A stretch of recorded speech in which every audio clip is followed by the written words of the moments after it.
කෘෂිකර්ම පශු සම්පත් ඉඩම් සහ වාරිමාර්ග අමාත්‍යාංශය මගින් ක්‍රියාවට නංවන කුඩා පරිමාණ කෘෂි ව්‍යාපාර හවුල්කාරීත්ව වැඩසටහන ෆ්‍රෙන්ඩ්ස් ෆෝපී අගයදාම සංවර්ධන ව්‍යාපෘතිය යටතේ රටකජු නිෂ්පාදන ගොවි සංවිධාන වෙත ට්‍රැක්ටර් බෙදාදීම කෘෂිකර්ම පශු සම්පත් ඉඩම් සහ වාරිමාර්ග අමාත්‍ය කේ.ඩී. ලාල්කාන්ත මහතාගේ සහ කෘෂිකර්ම සහ පශු සම්පත් නියෝජ්‍ය අමාත්‍ය නාමල් කරුණාරත්න මහතාගේ ප්‍රධානත්වයෙන් ගොවිජන මන්දිරයේදී පැවැත්වුණා. මෙම ව්‍යාපෘතිය මේ වන විට ගලේවෙල, නාවුල, මහියංගනය, රිදීමාලියද්ද, කොබෙයිගනේ යන ප්‍රදේශවල ක්‍රියාත්මක වෙනවා. දේශීය රටකජු නිෂ්පාදනය ඉහළ නැංවීම සඳහා ගොවීන්ගේ නිෂ්පාදන කටයුතු වඩාත් පහසුවෙන් සිදු කර ගැනීමට මෙම ට්‍රැක්ටර් උපකාරී වනු ඇති.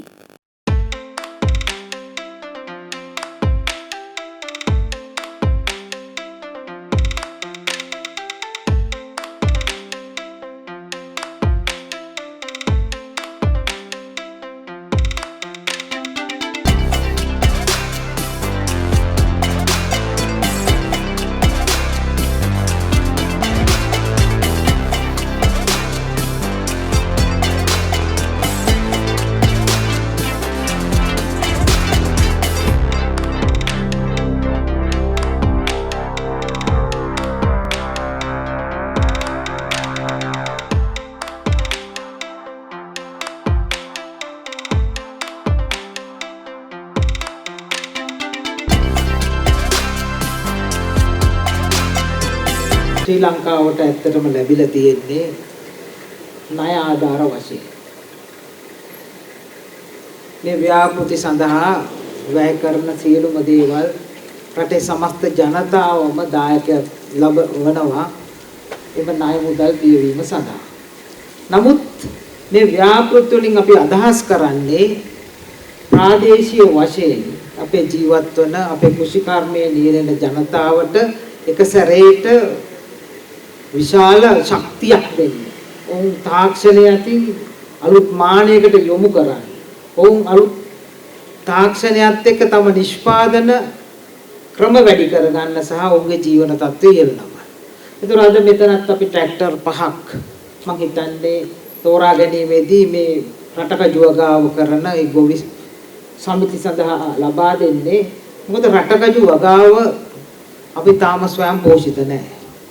අපි රටකජු තවමත් ආනයනය කරනවා. මොකද රටකජු කියන නිෂ්පාදනය පහුගිය කාලය තුල විශාල වශයෙන් පුළුල් වුණා. ඒවගේම තමයි මුංගට වලින් ගත්තොත් එහෙම පහුගිය අවුරුද්දේ මුංගට ගින්නනික අපිට නතර කරන්න පුළුවන් වුණා. ඒකේ හම්බන්තොට දිසික ගොවි ජනතාව තමයි ලොකුම දායකත්වය ලබා දුන්නේ. එමනම් එක එක භෝගිට අපි කිසියම් වැඩ පිළිවෙලක් එක්ක මේ වෙනකොට ඉදිරියට ඇවිල්ලා තිබෙනවා. ඒකම පියවරක් විදිහට තමයි රටකජු. රටකජු වලට අපි සැලකුතු පංගුවක් අපි ආනයනය කරනවා. එමනම් රටකජු කියන භෝගයේ සම්බන්ධයෙන් අපි තවත් අවධානය යොමු කිරීමක් තමයි අද මෙතනින් ප්‍රදර්ශනය වෙන්නේ. ඒ නිසා මේ භෝගී අපි අවශ්‍යතාවය සපුර ගනිමින් ආනයනය කරන ප්‍රමාණය අඩු කර ගනිමින් අපි ඉදිරියට එන වේගයට සමානව වෙළඳපොළ ප්‍රශ්න අපට බේරන්න බැරි වෙලා තිබෙනවා. හැබැයි මුංගට වලින් අපි ශ්‍රම පෝෂිත වුණා. මුංගට ගොවියකින් කොතනකවත් උද්ඝෝෂණයක් ආවේ නැහැ. මැසිවිල්ලක් ආවේ නැහැ. මුංගට විකුණ ගන්න විදිහක් නැහැ කියලා. අපි ඒකට සාර්ථකව මුහුණ දුන්න අමාත්‍යාංශයක් විදියට. අපි සතුට වෙනවා රටේ ආහාර විකයක් නැහැ. ආහාර සුරක්ෂිතතාවය තාම ස්ථාවර තත්වයක තියෙනවා. එම ගැටලුවක් නැහැ මේ රටේ ජනතාවට ආහාර විකයක් ගැන බය වෙන්න දෙයක් නැහැ. ඔය මොනවාද දැන් කියනවනේ එල්ලිනෝ ගැන කියලා බය කරනවා. ඔහොම ලොකු සාකච්ඡා තියෙනවා. ඒ මොනවා තිබ්බත් ස්ථිරයි අපිට ආහාර සුරක්ෂිතතාවය පිළිබඳ ලොකු ගැටලුවක් ඇත්තේ නැහැ. සුරක්ෂිතව ආහාර තිබෙනවා අපි වගා කරගෙන යනවා. අපිට දැන් මෙහෙම දැක්මක් තියෙනවා ඒක අනුව තමයි මේ ව්‍යාපෘතිය සහ මේ වැඩේ ගැන අපි බලන්නේ.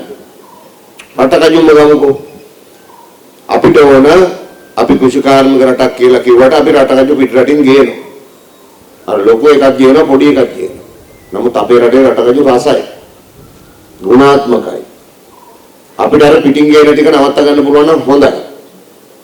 අන්න ඒකට මේ වැඩසටහනේ ලොකු සහයෝගයක් ලැබෙනවා.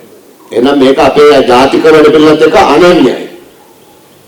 ඒකට මම බ්‍රවුන්ස් එකටත් ස්තුතිවන්ත වෙනවා, අපේ සැප් එකටත් ස්තුතිවන්ත වෙනවා, අපේ අමාත්‍යාංශයේ මැදිහත් වෙච්ච අපේ ලේකම්තුමා ඇතුළු අපේ අතිරේක ලේකම්තුමාලා, අධ්‍යක්ෂකතුමාලා මේ හැමෝම ඒ ජාතික වැඩ පිළිවෙලත් එක්ක සම්බන්ධ වෙලා මේක කරලා තියෙනවා.